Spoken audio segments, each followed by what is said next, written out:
All right, we're on the air. It's Thursday night, as promised, since I'm not going to be available for a Friday night broadcast. And I went out flying today and just got home. We flew till dark and just got home a few minutes ago. And hell, I hadn't even looked in the mirror. I hope I'm presentable for a live broadcast. But anybody that wants to come in, come on. I hope the Thursday night schedule doesn't throw anybody off. I did announce it when we were on Monday night, but I'll hang out here for a while. I'm probably going to turn us off a little early, but in any case, we'll get an hour or so in. I'll probably cut it off in about hour and a half, something like that.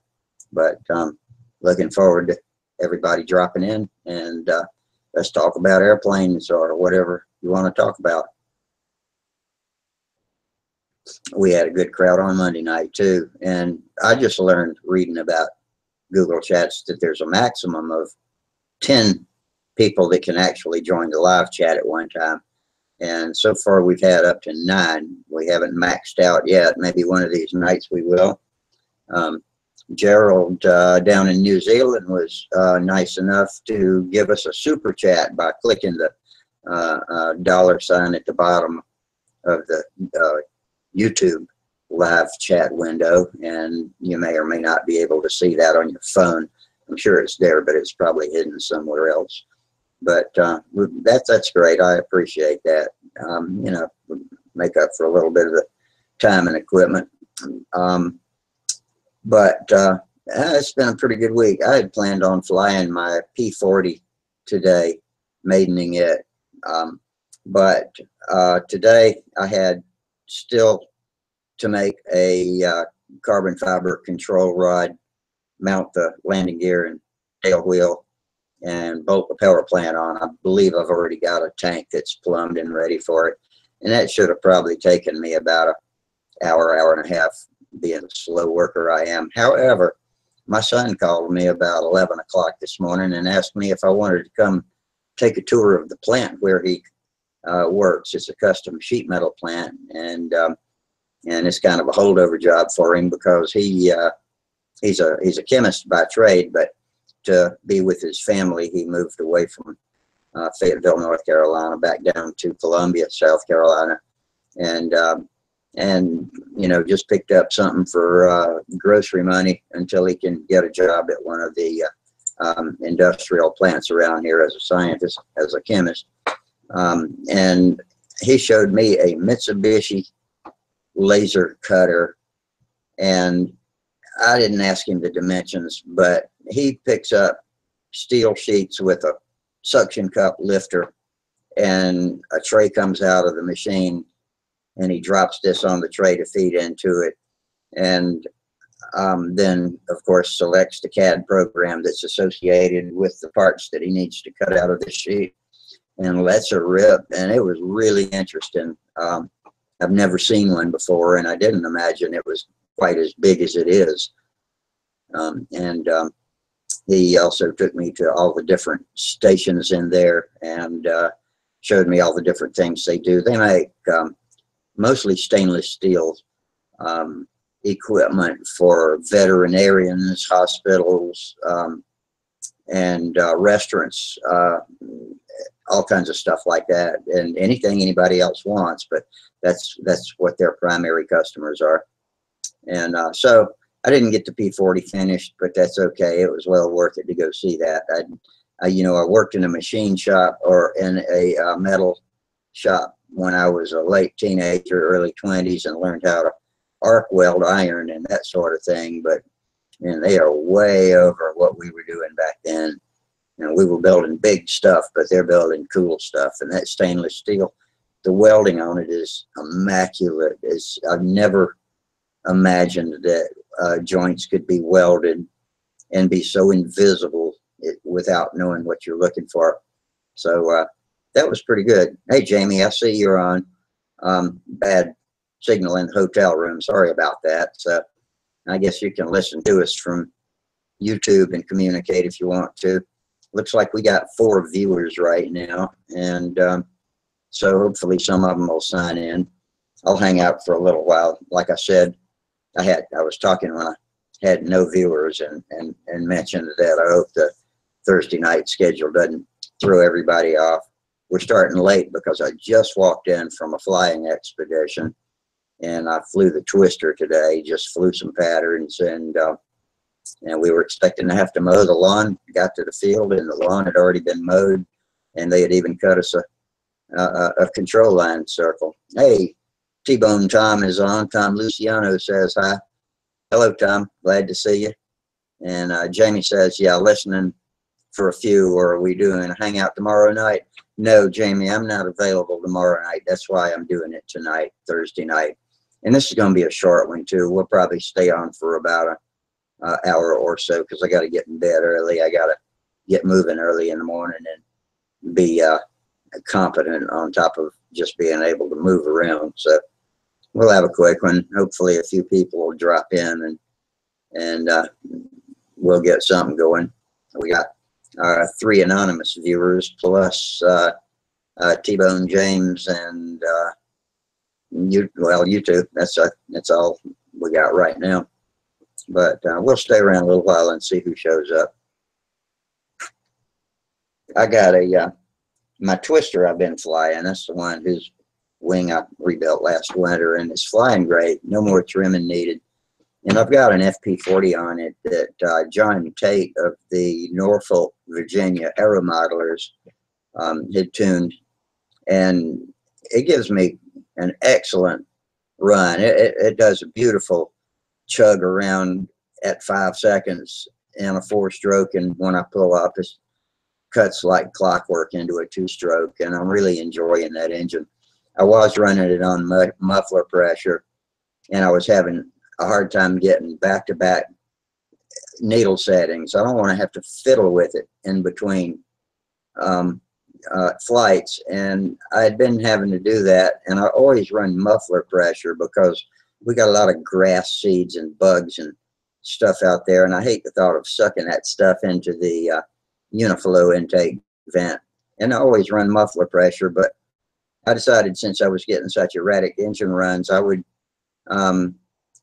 do what Randy Smith says. He says muffler pressure makes these engines stupid, and he's never elaborated on that, but having to adjust the needle every time I make a flight is stupid. So today I unplugged it from the tank and just clamped it off, and every single needle setting was the same as the one I flew on the first flight. Of course, I had to lean it out a little bit without the muffler pressure. But once I got that, I still had enough gas left in it for a pretty good pattern. And I'm still getting my legs back under me, so I stumbled around a little bit. I did half of the overhead 8 and went ahead and bailed out of that and flew around and did the wing over, and damned if I didn't almost fall down. I must have staggered 20 yards away from the fly-in spot before I finally got my legs back under me enough to finish that flight out. And I actually completed the cloverleaf, but it was the pullout where my legs completely went out on me, and I could hardly stand up. So that was the first flight, and that was kind of scary. First flights are always not very good for me. The second flight I flew today, same needle setting, same type of engine run, and that was pretty solid. I did bail the overhead 8 after the first 2 loops, just to be on the safe side, remembering what happened the first time, and went ahead and finished it out, did the clover and landed. And on my by the time the third flight came around, I had it all together. I did a little bit of stumbling again on the overhead 8, but flew a fairly respectable pattern and got that one on video. So I'll be putting that up on YouTube later. If I'd gotten home a few minutes earlier, I would have started uploading it so y'all could see it. But now that Terry's here, I can stop. Hey. Talk to Terry. Hey, Terry, how you doing tonight, buddy? Hey, good, man. I'm glad I finally made it on. Yeah, me too. Hey, you don't look at all like you do in the chat box either. Oh, no. Yeah, That's good true of deal. so are you sitting in your workshop? Is that where you Yeah, are? it's my little garage workshop. There's some of the stuff. I mean, I like the little combat planes that you fly. I got a Twister up there being modified. I got a 407. Um, I also do. Oops. I also do some RC boats and stuff because I'm down here in South Florida. Oh, I love the RC boats. I'm a member of Cox Engine Forums, and we've got some guys on there that modify they usually modify the OS engines, the ones I've been watching, and make some really awesome boats, all different types of boats. Some of them are regular Yeah. V-hull, and some of them are dead set racing boats. And Oh yeah. the machine work they have to do on those engines is beautiful for the water Oh, water jacket and yeah. I all. love it. I Yeah, just love it. Here, let me take a. My garage is all packed. I got a Porsche buried under here over on the side, but there's that's some of the stuff I fly regular. I got a Voodoo, I got a Flight Streak and a Ringmaster, but no landing gear because, as you guys are saying, they fly so nice. yeah, Hey, listen, I can do the whole pattern without gear. that's right. You don't get many points for the landing, but if you're not flying in a contest, what the hell? Yeah, yeah. So you just There's somebody to there handle launch, or if you got something like a elevated stooge that you launch from. that's my new Hydro. I'm just waiting for the weather to get better to get another coat of primer on it. Yeah. I don't know if you can see it. Now, what kind of glue do you like to use on the boats to keep water Um, from creeping in? Epoxy. Oh, really?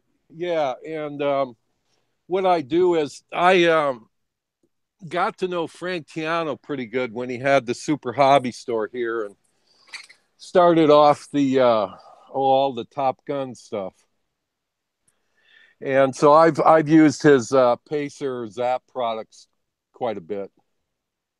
So I I would. use that finishing resin he's got. In fact, I've done a lot of my profile fuselages with that finishing resin.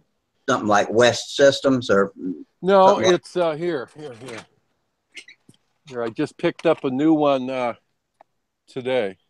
Z-Poxy. Yeah. Yeah, yeah, Oh, that's the same company that makes the Zap CA, I guess. correct. Yeah, that's Frank Tiano's group. Um, I spent about an hour reading the Bob Smith Industries glue frequently asked questions and comments page the other day and learned a lot about glue that I didn't know before. And some Yeah, people boats with CA, and Bob Smith says that CA is not a problem in the water. Do you agree with that? I don't think there's a problem with it. Um, what I see going on in these RC boats, and I don't want to get too much into it because I love the control lines. My love, man. Yeah, me I'm too. 69. I've been flying since I was about 5. Fortunately, my dad was a builder in Wisconsin, and we had a nice house by a park, and they flew control line just down the street. So I was down there with bells on, wanting to stooge for these guys. And it wasn't until I went down there when I had my Cub Scout uniform on. I think I was 7. Yeah, That they called me over. That was the Cub Scout uniform. I said, listen, I can get a helping badge if you let me help. Of course, I'd have helped for nothing, you yeah. know. Anyway, but That's, the boats, guys are putting these laser kits are just phenomenal. And they're putting these things together with CA, which is okay. And they're even joining some of the decks and the sides and stuff with CA.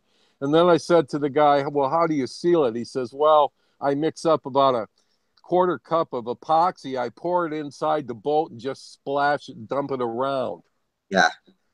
Listen, these boats are coming apart. CA glue is great stuff, but it's brittle. It doesn't hold up good to vibration. That's vibration. That is. And believe me, you put a boat on the water running at 60. I mean, 60's average for these gas boats now, but that Hydro I just got together, that's a 100-mile-an-hour boat. Geez. and it's running on a modified Zenoa 3000 engine. Oh, I don't know that one. Yeah, it's been reworked. I mean, stock they turn about 1350, modified about 1850. This one's 2150. Yeah. Now, how much? I'm sure y'all put at least as much thought and engineering into propellers as we do with airplanes too. Yeah, there's a lot of good manufacturers out there now, and uh, what a gentleman that I just bought one of his motors from Gizmo.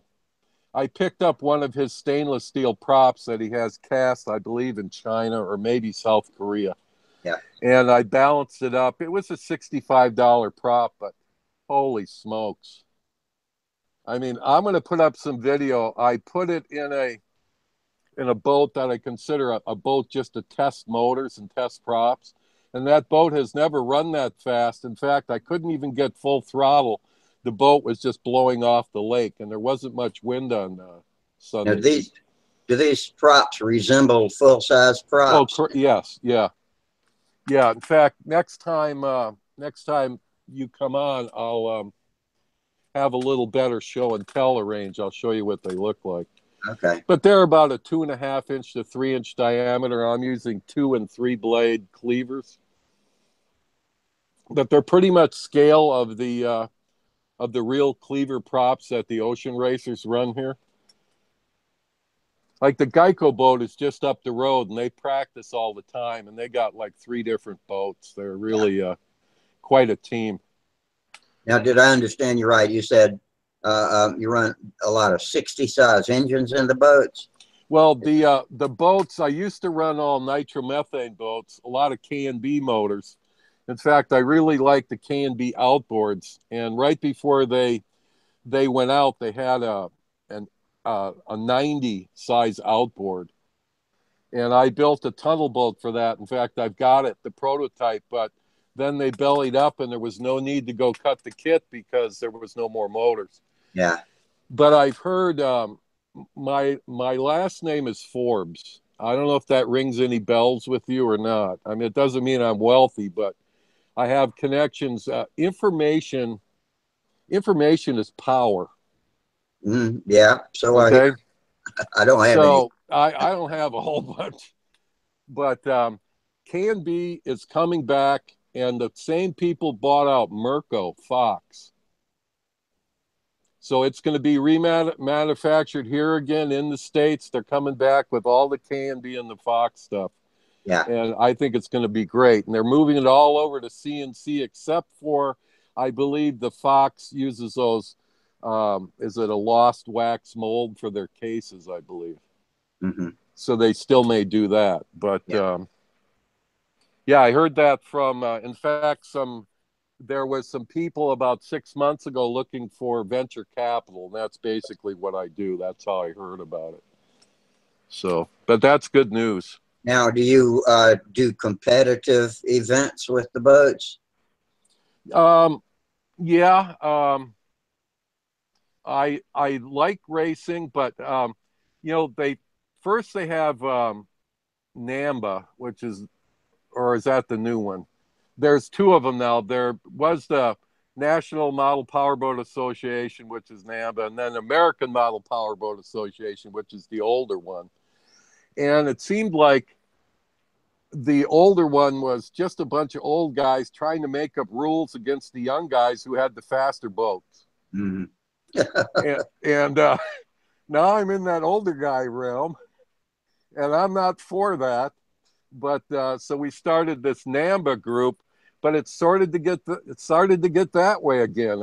A gentleman who a friend of mine I set a boat up for took his boat down to Lauderdale, and after a few practice heats, they came to him and they said, "Well, here's your entry money back. We're afraid we can't let you race." And I'm telling you why. It's because he had a fast boat. Mm. And I don't know. So there's plenty of ponds around here. Yeah. So we have ponds that we meet at, and we're members of both clubs, so we can show the insurance riders and all that stuff. Right.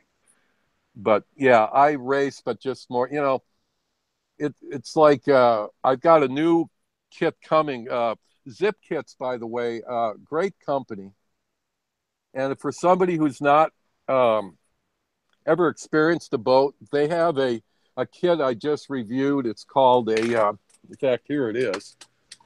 If you can see that. You see that? I do, It's yeah. a little runabout, 48 inches long, runs on that motor. It's quite a fast boat. The kit's under $90. The kit's like $88. It's all Yeah. laser cut, comes with a jig. I mean, we had this thing together in my living room when my wife was at work, and it was almost the whole framework was together without a drop of glue. And Okay. then I brought it out to the garage here, and after it sat in the 90-degree humidity for a day, the parts wouldn't fit. I had to take it back in the house and let it dry out a little bit. Yeah. But beautiful products, man. Nice products. Yeah. And Blazer Marine is my other favorite. Blazer Marine. This is not as obscure of a hobby as Control Line, is it? No, it isn't. But you know, I'm really looking forward to this AMA day and even more after that. I'm trying, you know, a lot of the guys, unfortunately, that I used to fly Control Line with, they have all passed away. Oh man, yeah. I You remember know, and the last yeah, few issues of Control Line World was like reading an obituary. oh, it's incredible. And you know, I'm here in a retirement area, so you know, but there used to be a good group of guys, a lot of guys from Pratt Whitney, and just you know, nice stuff. And a lot of them were building with the old silk and dope. And I come to the field with monocoque planes, and they're looking at me like, "Where are you from?" I'm a I go, "Listen, I'm a yeah, monocoque hack too. yeah. I, Hey, I like silk and dope and stuff. It just I'm not that great a control line pilot, and I'm constantly pushing like you. You know, I I um I met Sean Emery. Believe it or not, I owned a beauty salon. I was a cosmetologist for like 40 years. That's a hairstylist. mhm. I learned this before I went to college. My mother was a cosmetology instructor and owned a couple beauty salons in her hometown. And I had a knack for hair cutting. And she said, just get your license. You may fall back on it, Yeah, you know. And I never thought I ever would, but holy smokes. At any rate, when the Ringling Brothers used to come to town, all the showgirls were, a lot of them were my clients. We did 30, 40 of them every time they were in oh town. man, yeah, And one of the girls, Sean, ended up hooking up and marrying his lovely wife. But I yeah, met him. He was only with the circus, I believe, 2 or 3 years, I think. What was yeah, about it. But he was quite the partier back then. And hey, we were all younger and living on the fringe. I had no wife or kids, neither did he. So, but at any rate, it was funny when I found him on YouTube, and it was basically Control Line. I just about fell over, yeah, and my wife says to me, "Don't you know that guy?" I say, yeah. She says, "I remember his personality and his voice." I say, "Yeah, that's that clown guy." yeah. He's unforgettable, and Yeah. you know, he's got tens of thousands of subscribers for his camping and hiking. Well, I love his hammock stuff, and the areas that he's camping in, especially in Upper Minnesota. My mother's youngest brother was a physician, my uncle Dennis, Kronfuss, Kronfuss with an umlaut. And he lived in Ely. And my dad would go up and help him. He bought this building where he put a medical thing, and he worked for 3M and stuff. At any rate, I've done tons of hiking and camping and backpacking, all in those areas that Shug has gone to. And it just was just so enjoyable to see all these places Yeah, like Magnetic Rock and the Sioux Hustler Trail and all the Boundary Waters. He does The some thing training is, he here too. doesn't fish, man. He He's doesn't from fish. this area, actually. He's from Charlotte area, Oh which is yeah. about 80 miles from where I live. And I had the pleasure of pitting for him and flying with him at our Carolina Criterium contest in Yeah, I Hunter. saw the video on it. It was very nice. Yeah, he does some Very nice. fantastic documentaries of Oh, I love it. that too. Well, I tried to, I try to help out anybody who is that giving. And like he talked about, he came out with that video about control line generosity. Mm-hmm. When, that guy, I can't think of it, his buddy gave him the Mustang. So I got airplanes hanging all over. And my wife looked at me and she said, why don't you show him some generosity and send him some of these airplanes? So I sent him one, and he what a man of his word. As busy as he was this summer is, God bless him, he squeaked out a little video just for me on him flying this plane. And what it is, I scratch built a couple when OS Max came out with that LA 46. I mean, I love that motor, man. I do too. I scratch built a couple big old time combat planes for it. And I don't really fly combat with them. In fact, I was trying to tell Shug about this may sound a little weird, sort of the artistic factor. One of the last times I flew mine, in fact, I'll shoot you a photo of it. I've been using old videotape for streamers because you can actually, now believe it or not, my friend Steve taped on the streamer. He was stooging for me, and I get out and I take off, and he had taped on pretty much the whole reel, the little reel that it comes on. So I'm on my third lap, and I think I see something flashing. It's that reel unwinding. I finally, I had caught up, and I'm flying 70-foot wires. So I caught up to the thing at the third lap and actually cut it off. Tail. But I could go up, spiral up, and there was 3 distinct spirals. It is something to see. And that videotape just hangs out there. It's sort of like those Olympic exercises they used to do with the sticks and the streamers. Camera, did you? No, but I'm going to get it next time. But just unbelievable. And talk about an attention getter. You should. We were flying on a Sunday. You should see all the people that stopped on the way home from church. Just the control line. But when we had the plane up with the big streamer, oh my God, it was unreal. That's great. And it sort of picks up a static charge from going through the air. I bet it does. Yeah. You can see almost. I think they call it Kundalini's fire, like. Lightning coming off the end of this videotape. I've told this to people and they look at me like, yeah. Was it a really dry day when you were doing it? Yeah, winter. Yeah, we don't get it too much in the summer here. It's too humid. Yeah. You got to have maybe about a 60 or 70% humidity. If it gets higher, it's sort of like up north in the winter when you scuff your feet on the carpet. But the air holds a lot of electrical charge, and that magnetic videotape it picks it up. Yeah, I just ripped those electrons out of the air. That's correct. Yeah. So it's pretty cool. So he said he'll do. He put this thing on. I think he had it on 60-foot lines because his friend Keith Sandberg, the field they fly in, he says, "Oh, I can only use 60 foot."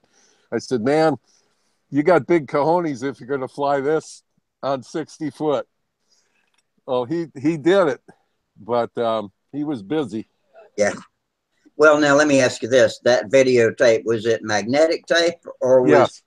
Okay. Yeah. So like a VCR tape would Correct. do it.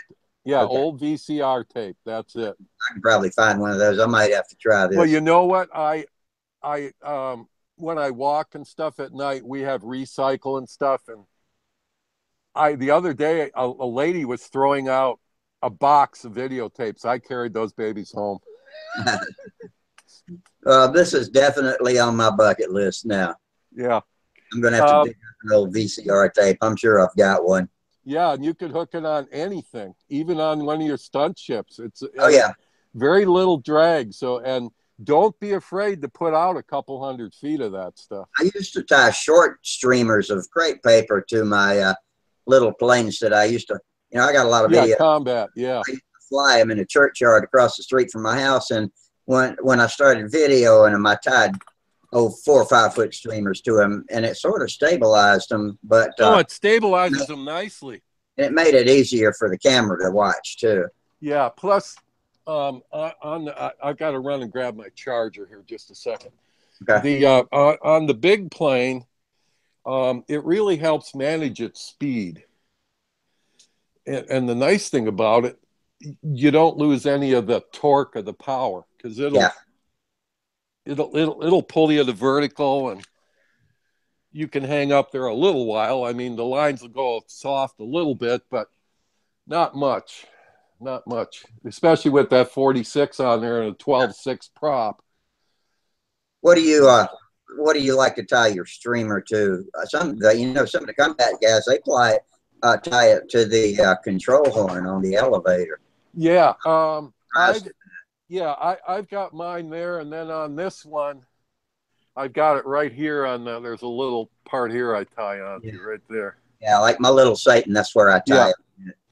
Yeah, but on my other one, I tie on to the control horn. It doesn't seem to affect it. And that's where, Shug put his 46 OS LA on it, but he didn't have the rear needle valve, which I know a lot of guys say, oh, it doesn't work good or whatever. Well, I just wanted to keep all the weight to the rear. Yeah. And it's such a short coupled airplane that he put on that big Zeppelin, stock muffler. And I told him, you got too much nose weight, because when he landed, he broke the prop. And with an airplane that's basically a wing and a full flying stab and no fuselage whatsoever, this thing glides like all day. Mm-hmm. In fact, when I fly with my older son, he's able to catch my plane, so it never touches the grass, and I can meter it into the wind where I can gain altitude, so that I can float it just right. Well, I'll send you some video, because pictures are worth 1,000 words. Last September, when we had half a day at Huntersville, I took my little Satan up there, and everybody was flying over the pavement. So I said, okay, well, I'll fly it over the pavement. And somebody asked me, Don Jenkins asked me, well, don't you scrape up the bottom of it when you land? And I said, well, no, I don't usually have that problem. So, it occurred to me I hadn't flown over pavement before. So I flew it out and did all kinds of loops and stunts and stuff. And when I heard it running out of gas, I ran as fast as I could towards the edge of the field and planted it in the grass. And there you go. Standing ovation for that flight. It's the only I love it. ovation I've ever gotten for a flight. I love it. Yeah, I've never flown my stuff. Well, I've flown some, on some real nice fields and stuff, but circles, like there's some down in Lake Worth from here. There's blacktop circles, but I got an old Geetsy Nobler that I built. God, I don't know. It's one of the old green box kits, and I had 3 of them. Back when I first started flying control line, I don't know, control line generosity. They had these contests, and they had a table with prizes, and you get to go pick from 1, 2, or 3, and they had motors and kits, and then Brodach. Yeah, I love it. Well, I scored a bunch of kits that way, and crystal box McCoy 35s. I was selling those on eBay when I was, when this crash hit back here about 10 years ago. That caught me a little bit. I had to get rid of some of my hobby stash, but it went to good people. But what am I going to do? I have half a dozen of those things. I'm not going to run them.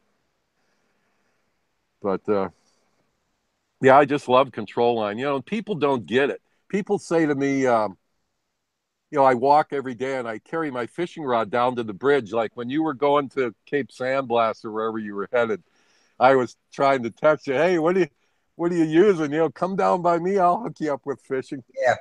You know, I Yeah. fish because I like the fish. I like to eat what I catch. And if Oh, we're not, yeah. but I like the feeling of the fish on the rod.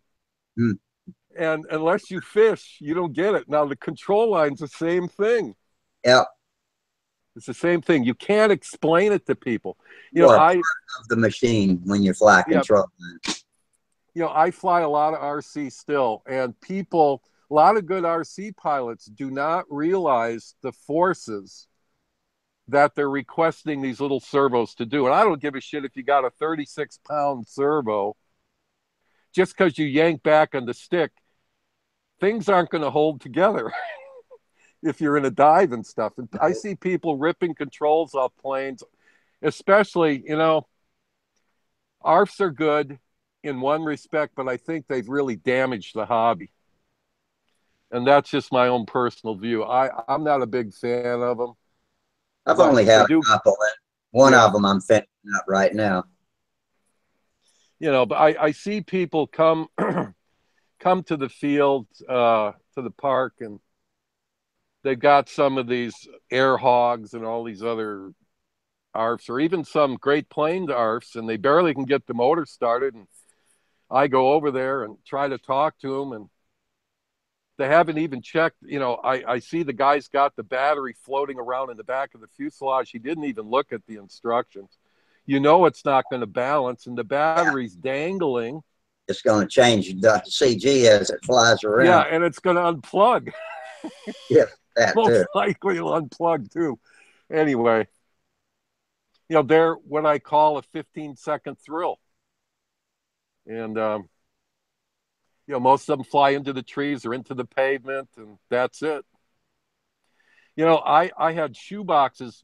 One of your guys, the guy with the goatee, who just got back from the Nats, you know, he's quite the character, nice guy. I don't remember his name. One of our regular video guys. Yeah, yeah. But he was saying how when he was a kid, he ended up with a shoebox full of Cox motors. I used to collect those over at the park because they'd get their planes, they'd come smash in the trash. Yeah. I'd go get it. That's where all of my Cox motors came from.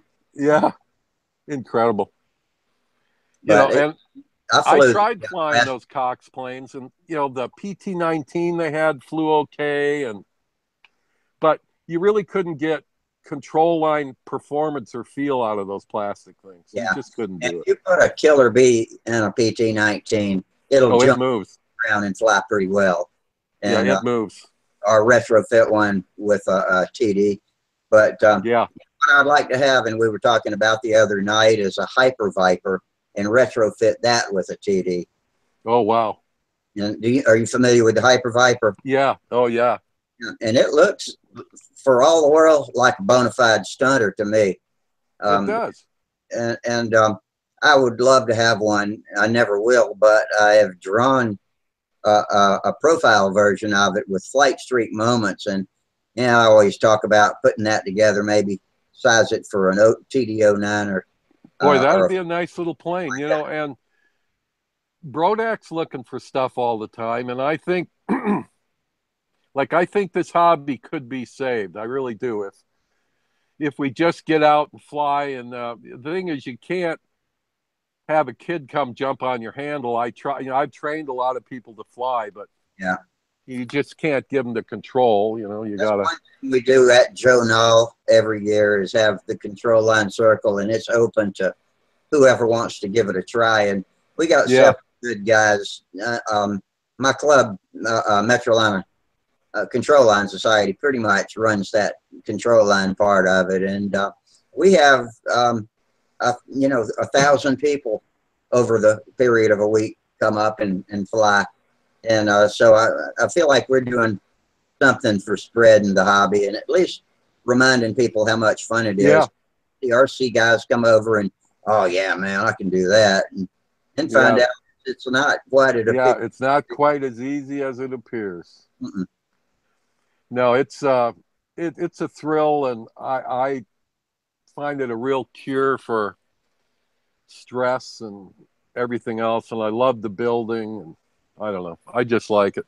Yeah. And control line, I always go back to it. And I'm working on a modification of the pillow or the towel stooge thing that you do for your little plane. I'm building one out of bungee and pool noodles to hold my bigger planes, but it appears to be working. I ran the motor with it the other day. I put in about a 3/4 ounce of fuel and just ran it. I was there ready to grab it if it was going to come out, but it didn't appear to come out. It works well. Yeah. If you have something to brace, like the bungee cord to brace behind the trail edge, and I use that brick too to help. And I put them through those pool noodles.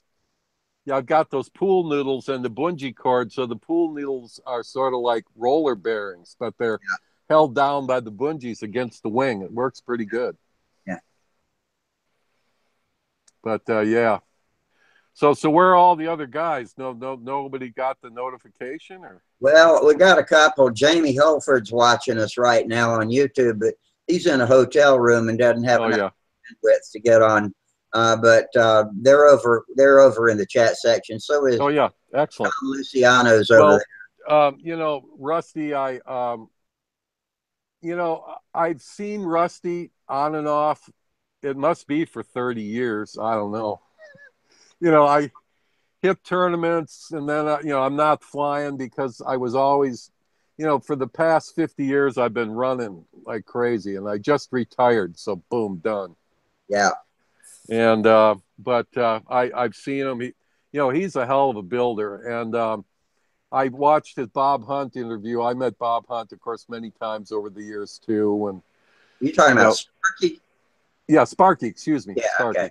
Yeah, and he's a good builder, and I get accused of rushing kits, and I don't rush anything, but I like his approach because I always try to figure out, not trying to shortcut quality, but to shortcut the time that you're putting into it and do it more efficiently and more accurately, lighter, more rigid, and accuracy. That's it. I've learned so much since the internet came out and I got back into this hobby.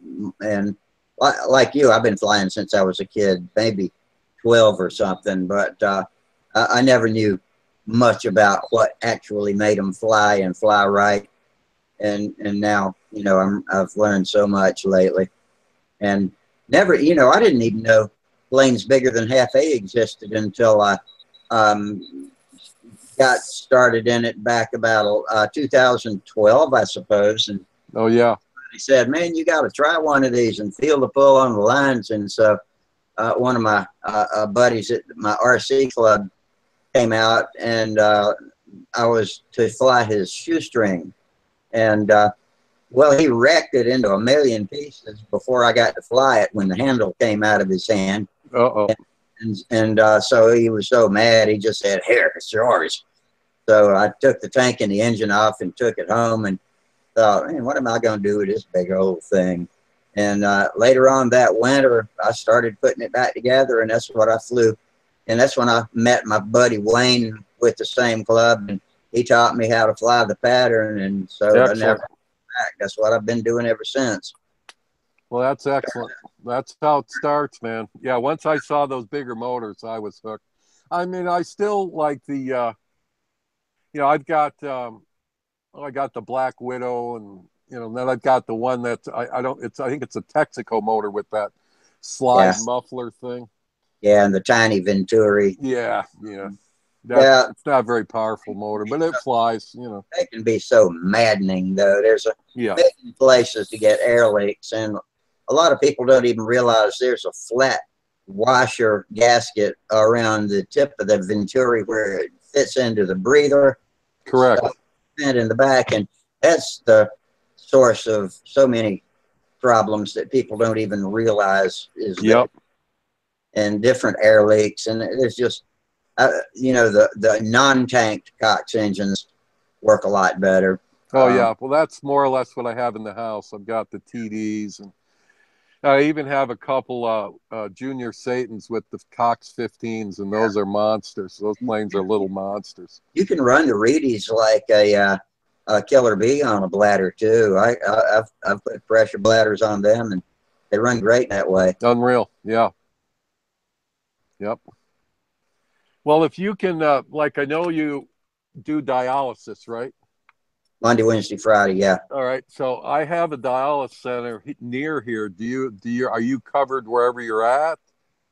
Or could you go to my local one? Or it takes some planning pretty far ahead of time. But when we go to the beach in the summer, if we're going in June, I start arranging it in February. But that's a tourist area. So if I ever came to some less traveled area, it might be easier for me to get in. And if it's the same company that I dialyze at, that would be which is for Cine. I'm moved in. That this house here is the house where I raised my son. My wife and I raised our boys, and my son has this house now, and we're kind of over here. My little workshop's here, but I'm getting a little different arrangement, so I'll have some guest rooms. And you want to come down, man? I'll put you on some fish. Where are you located? I'm in Tequesta, Florida, near Jupiter, Florida. Jupiter, Florida. Is that way down south? Well, Palm Beach County. Yeah, we're near Mar-a-Lago. So. Hey, Steve, how you doing tonight? Steve Hines. Steve. Hey, how's it going? Ed, I heard my phone going off. I didn't know I didn't look at it. It was charging, and I was like, "Man, you guys are live on Thursday." Yeah, hey, early tomorrow. So I had mentioned it Monday, but I don't know who heard it and who didn't. So I figured I'd give it a try. I just walked in from flying. We flew till dark this evening, so I walked into the house and sat down in front of the computer and logged on. So I think I didn't even look in the mirror to see if I was presentable. No, I'm not looking too bad tonight, though. I don't have my makeup on. You know, I didn't have time to get it. It's all good, man. It's all good. Yeah, it's raining here, so. Well, we got one window in the rain, and that was today, and I think it's going to be raining all weekend, and it's rained all week up until today. So we got one little window of opportunity and jumped on it.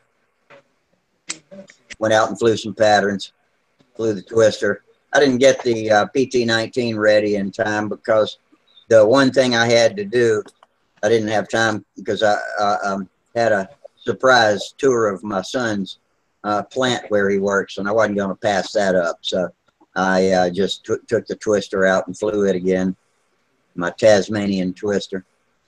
Oh, okay. And Frank Washburn came on. He's watching us right now, and he says he might log on in a little while, too.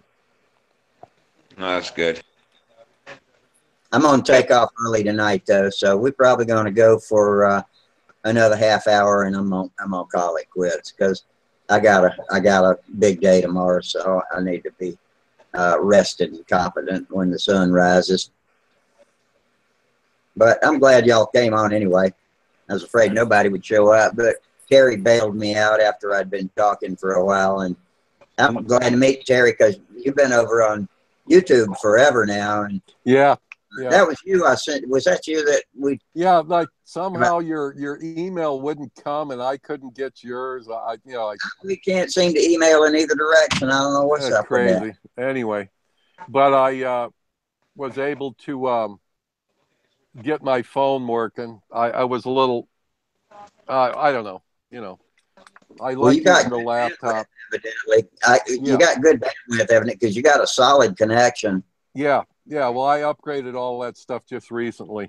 I'm going to start doing some videos, how-tos and stuff not to try to become any YouTube thing, but I've got some young guys that, if we could get to the parks and fly on Sundays and get younger people and their families to stop, I think we can I hope we could regenerate this hobby. I don't know. Yeah, well, Stunt Hanger's doing a lot for that. And I think Joe Nile just once a year, we're doing something to help, keep it alive. So, yeah, there's hope for it. And I think electric might be one of the saving races, as much as I don't care about electric. But I've been there. I've got I fly a lot of RC sailplanes here, and most of my RC stuff now. I mean, I can't say it. I got a top flight P-47 with a Sato 63 cylinder, and it's a beautiful plane, just a beautiful plane. But I fly a lot of gliders, and the enjoyment there, I mean, is fine. I went with the electric motors because those were the big things, and now I've ripped them all out. The couple airplanes I had, I sold. I just do straight gliders. There's a whole nother learning curve to electric, as well as an investment that I'm not prepared to do. The batteries are real expensive, and I cycle them. I'm real careful in the temperature and the charging. Yeah. But I would rather, I mean, to me, control line is glow fuel, and that's what I like. I like the smell. I like the vibration. That was the reason I picked up my first plane when I was 12 years old in the Western Auto, is because it had an engine. Yeah. And so, it could have been a car or plane or anything else. If it had an engine, I was interested in it. So yeah. Let me see if I can do this. Let me see if I can show you here. I got above me here. I don't know if you can see that. I've got 13 glider sets of wings up there. And the smallest one is a 2-meter. The biggest one is a 14-foot. My buddy Wayne is getting back into sailplanes lately, and those I love it. Beautiful machines. Modern sailplanes are really nice works of engineering. Yeah, the ones out of the Czechoslovakia and stuff are unbelievable. All the molded ships, oh man, F-3B ships are just amazing. But you can have 4,000 or 5,000 in one of those airframes without a radio. Oh well. Steve, do you fly any RC, or are you just strictly control line? No, I only fly RC. Samantha's the one that flies control line. Oh really? Yeah, I fly. I go out a little bit, but I can't fly control line very good. Well, have you ever done competitive RC? Yeah, I flew pattern back in the 80s. Yeah, the new patterns are different because now they've got a power to weight ratio that's so much stronger. That's way better. Yeah, that was back in the Hanno Pretner days, right? Yeah, exactly. Sure. Yep. My wife did too. I fly a pattern the other day, and it was a treat to watch. It was really nice, and those powerful planes can really bust out some pretty cool moves. It was a extra. I don't know how big it was. It looked like I could have thrown a saddle over it, and it could have flown me down to the subway for a snack. But there's my new plane. Oh, that's a beauty. Oh, nice. It's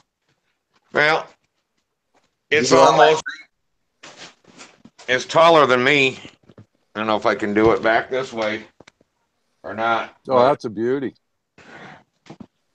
Yeah, so you got gas on that one?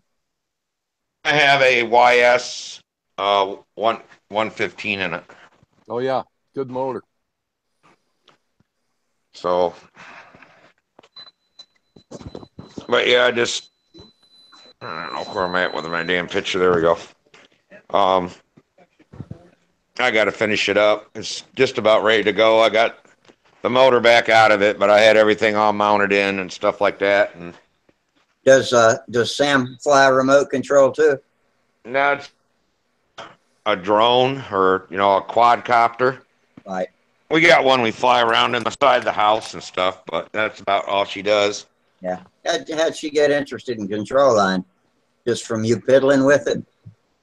No, we went to Toledo, and my brother bought a video from Wendy Well, it was through Brodak.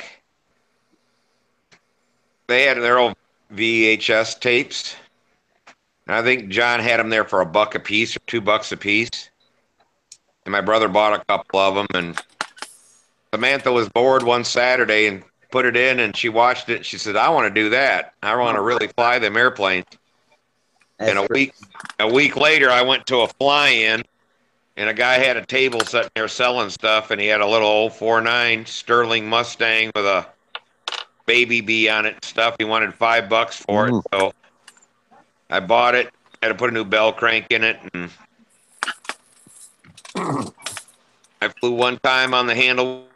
She's always flown by herself because she could always outfly me. Yeah. Can't teach her anything. Mercy.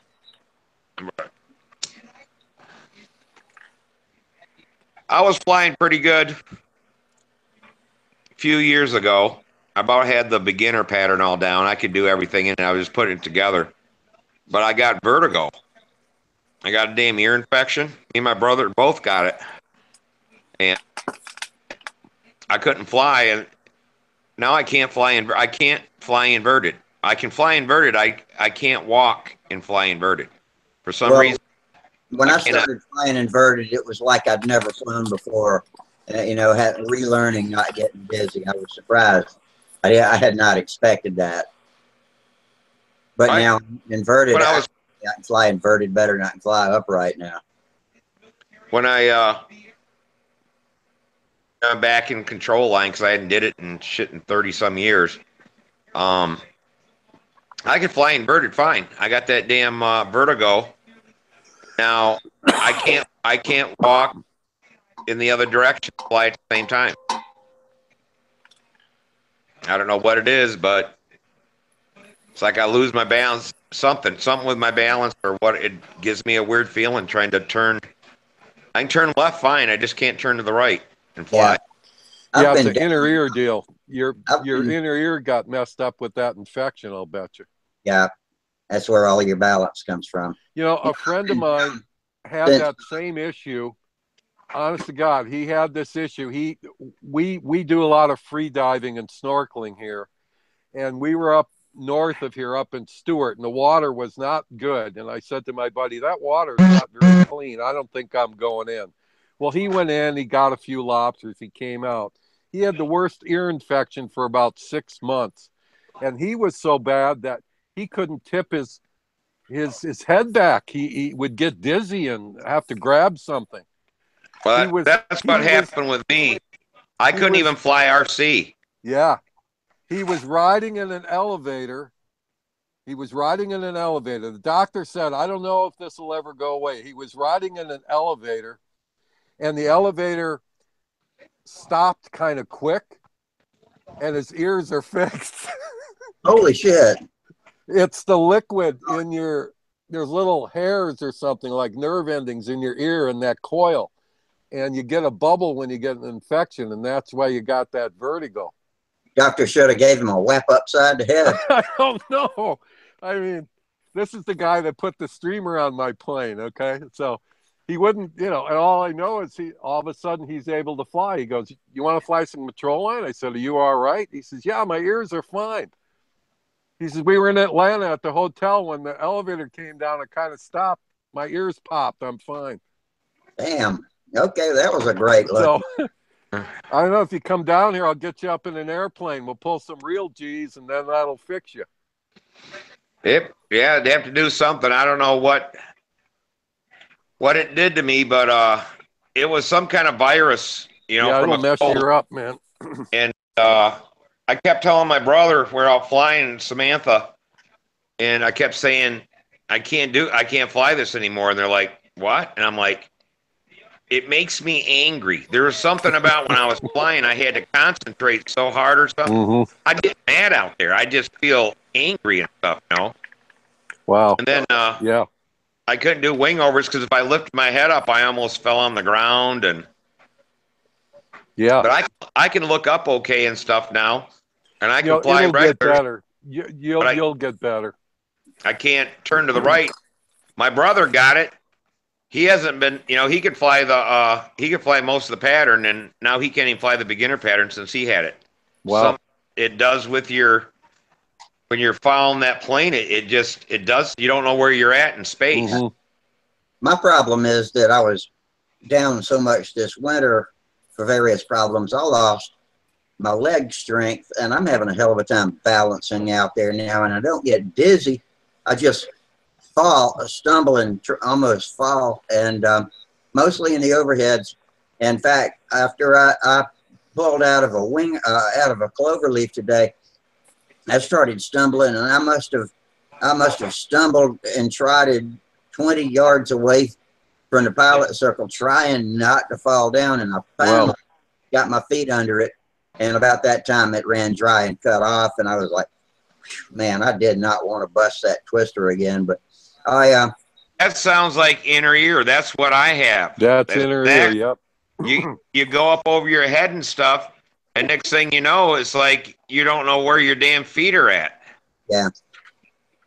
That sounds exact. That's what I got, and I cannot turn the opposite direction now. Yeah. I get all stumbly and bumbly. I just need to get my leg strength back is all. And some days it's better than others. But man, I had a close scare today. But anyway, that was my first flight, and each flight got better. And by the end, I managed to put together a full pattern and did pretty well. So I just need to do it over and over again, maybe once a week between now and October, and I'll be able to fly a contest in Huntersville. Well, that's good. Yep. Wally Haskett tried to sign in a minute ago. He's not here yet, though. Yep. Yeah, but I never tried to go do a reverse wing over, but I had the overheads, I had vertical weight, I had squares, I had all that. But once I got that vertical, I'd never been able to get back to where I was. Hey, Hogs, how you doing, Daryl? Not bad, you? I'm pretty good. We're having a short session tonight, but Thursday night special. But we're talking with Terry Forbes. Finally made it on. He's been one of our YouTube guys for a month or two now, and so now we finally get to see his face. I told him I was better with the blue thing. Better with the blue thing. I was out flying tonight. I flew up until dark tonight. That's not good. Daryl. Did you re-kit that thing? Oh, big time. Yeah. Oh, man. I think there's less parts in the kit. What was it?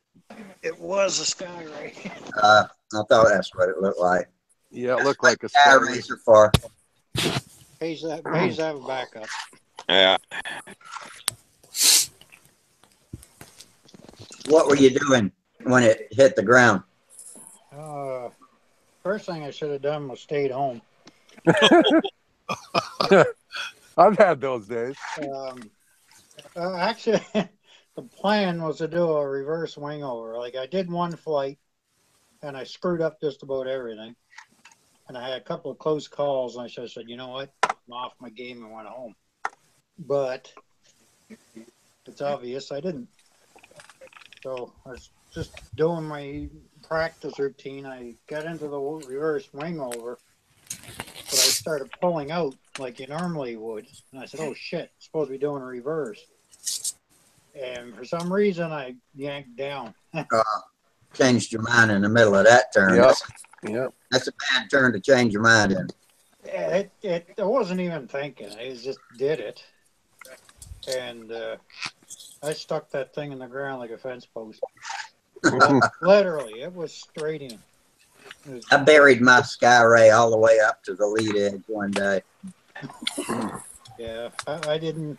I guess the little swerve it did change, slowed her down a little. I don't know. Is it on video? No, I forgot my camera. Always like to see a spectacular crash. I hate it that it happens, but when it happens, I want to see it. Yeah, me too. You're just gonna have to talk to yourself when you're out there flying, and make sure you tell yourself reverse wing over and not. Samantha did that. Change in the middle of something. I'm like, you do it. Yep. I was in a contest one time, and I'd been sick and running fever all weekend, and it was Sunday morning, Tampa, and I just went to sleep during the wing over. Never even tried to pull out. Just buried that sucker. Is that a 40? Yeah. Oh yeah. That's the one I had in my last video. Well, actually, most of my videos got this engine in it.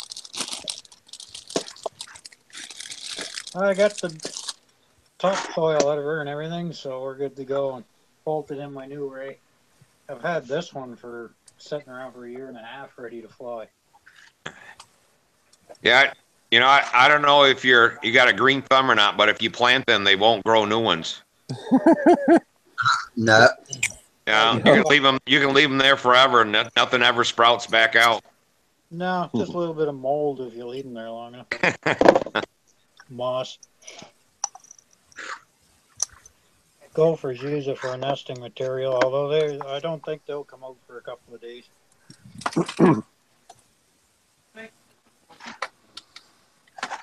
Yeah, that one that Samantha put in at the Nats, boy, it's done. But it was a perfect divot in that pavement. Spinner Wow. left a nice round, perfectly round hole stuck in that pavement. Was it an official flight or practice? Practice. The asphalt's bad, man. I mean, I've seen, like, usually the engines don't come out of that. Did Sparky get any videos of her flying? I don't know. He was concentrating on the top 5 and stuff. He was flying at the time, and I didn't see anything on his video. I know I did see one time when he looked over between flights, and she was flying on the other circle, and saw that, but we didn't really get to see much. But I was hoping he'd filmed one of her flights from beginning to end. We got the plane now flying pretty good. It was so far out of trim. She was going to fly that on Saturday, but we just got it done, and she's only had a couple flights on it. I think through the whole Nats, I think she ended up with 8 flights total on that airplane.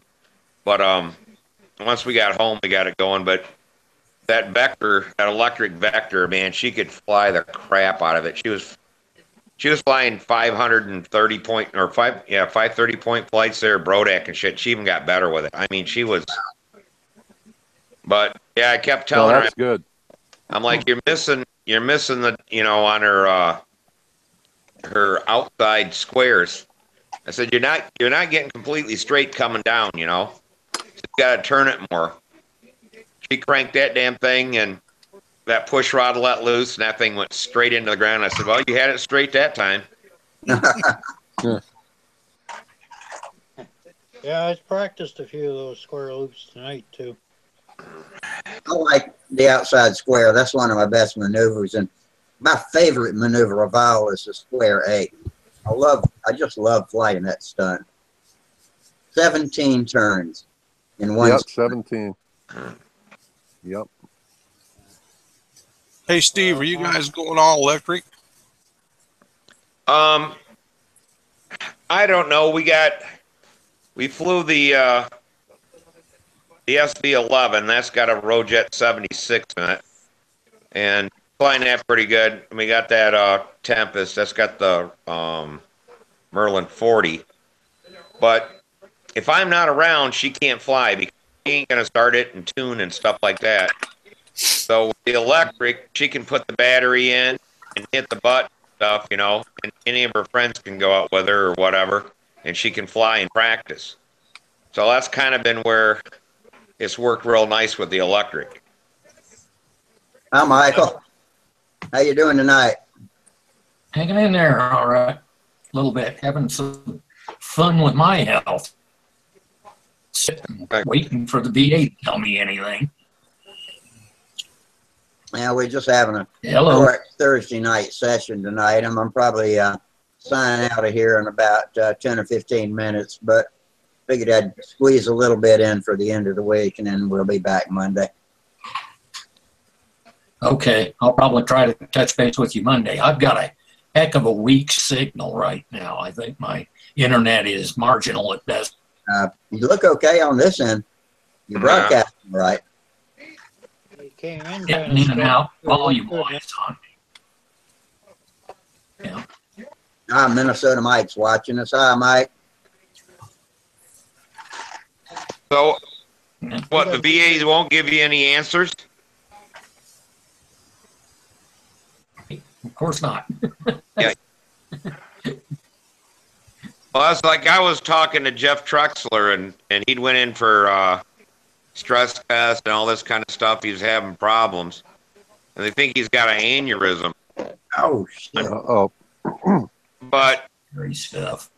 he's waiting for the damn health insurance to let him go see a surgeon or whatever. Man, Oh, man. I'm like, what? you'll be waiting on. Oh, man. So they told him not to lift anything over 10 pounds and all. Yeah, right. I'm like, that's some crazy shit. That's not Yeah. right, man. If it's an aortic aneurysm, he better damn get it in lifted there. quick. That's scary. Yeah, I don't know. So I got to give him a call. I haven't heard from him since last week, so I should probably give him a call and see if he heard anything from well, he's got Medicare, Medicaid, whatever he's on, and you know, I just can't believe they just make you wait. He goes, yeah, they figure if you die, then you don't got to see the doctor. Yeah, I know. The best, man. That's a scary one.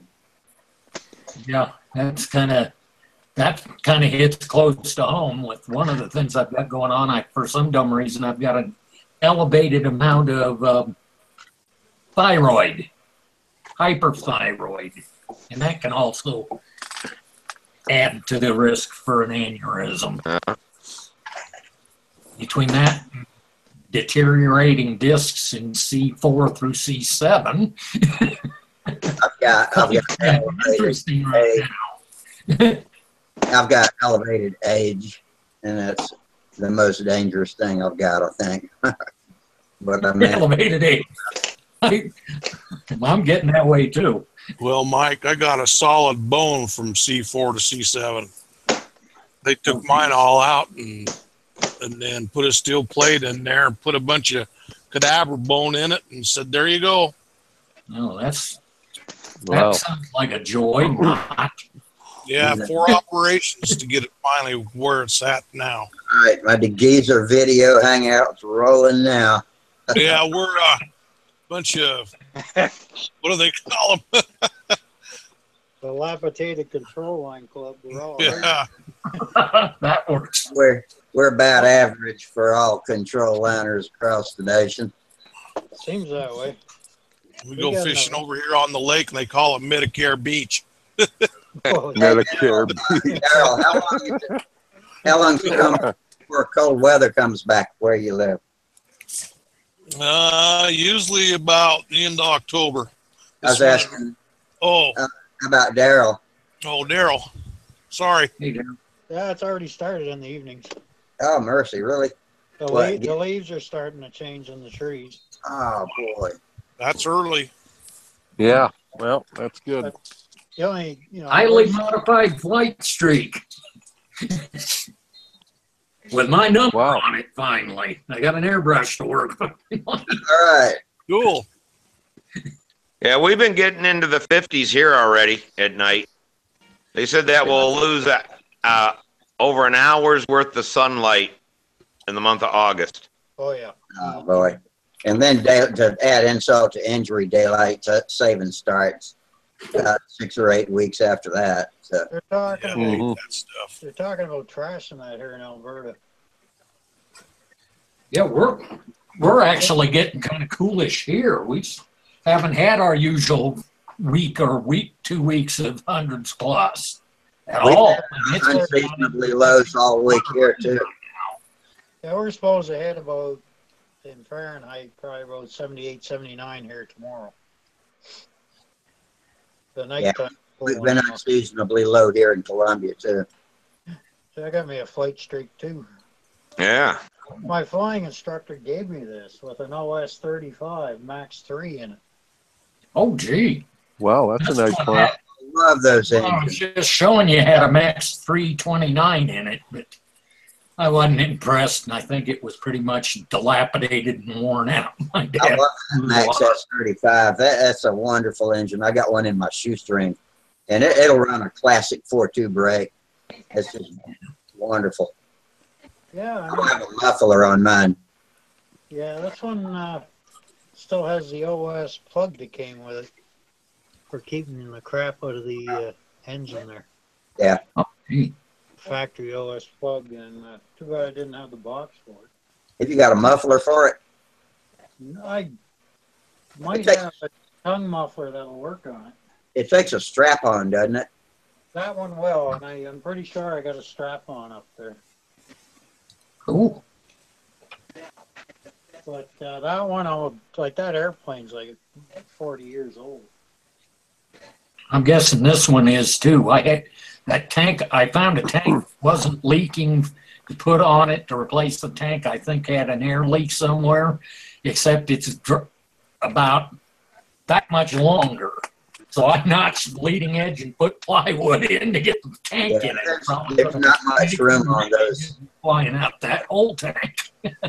There's not much room on those for a tank, is there? No. Hardly any. Like, and the Skyree's just about as bad. Not quite as bad.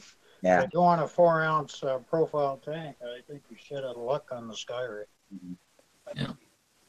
With a flight stream, Hey, you run out on the ladder, and it's a good flying plane that way. Yeah.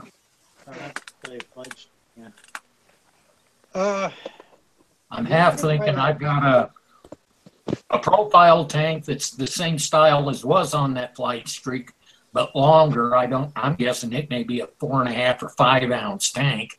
Yeah. Thinking I may drill a hole and tap a hole in the back of that tongue muffler on that Merco and run muffler pressure on it. So hopefully it will do invert it decently.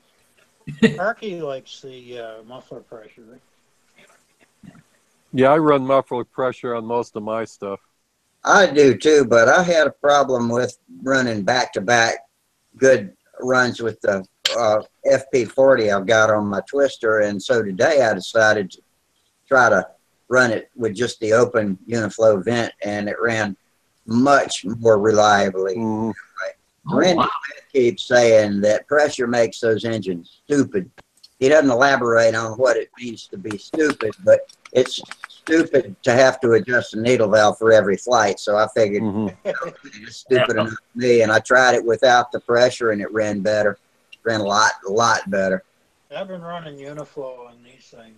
I just like to have the pressure line because it closes the loop, and we have such a problem with grass seeds and bugs and things getting sucked into the open vent that I figured muffler pressure would close that off and be better, but it can make them harder to deal with. Have you tried using your Uniflow pressure into your overflow line? Try that. No, hadn't done that. Try it. Run it. Sometimes it'll work. Okay, I'll give it a try. My son's Yeah, I've been, is 46 that way. It runs pretty good. Yeah, I've had a lot better luck running the pressure into the Uniflow line than I have into the overflow. Yeah, that's usually the way Yep, it goes. that's true. About that one OS engine, that's what it likes. I'll give it a try because I'd rather have pressure hooked up to it, but if it'll run, if it stays stupid, then I'm gonna Well, leave it open. the only thing I can figure is sometimes they run so much pressure that it's more than what you need coming out of that Uniflow right there by your pickup line. Yeah. So if you're pressuring from the front like he is, maybe that, by the time your pressure is down to your pickup tube, you don't have as much pressure. And that's the only thing I can think of why it runs better that way. But it's only one engine, not all mine, that we do that with. sometimes you pick up bubbles when it comes through the uniflow line too. Mhm. Might have something to do with it too. Yeah, that's why, like, if I make a clunk tank uniflow, I keep the uniflow way back from the pickup Yeah. so that I it don't, can't I suck don't in even the put a uniflow on the clunks.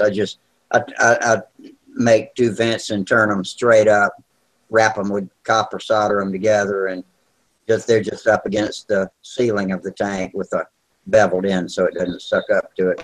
That runs fine for me with clunk tanks, and they run pretty steady right up till the end that way too.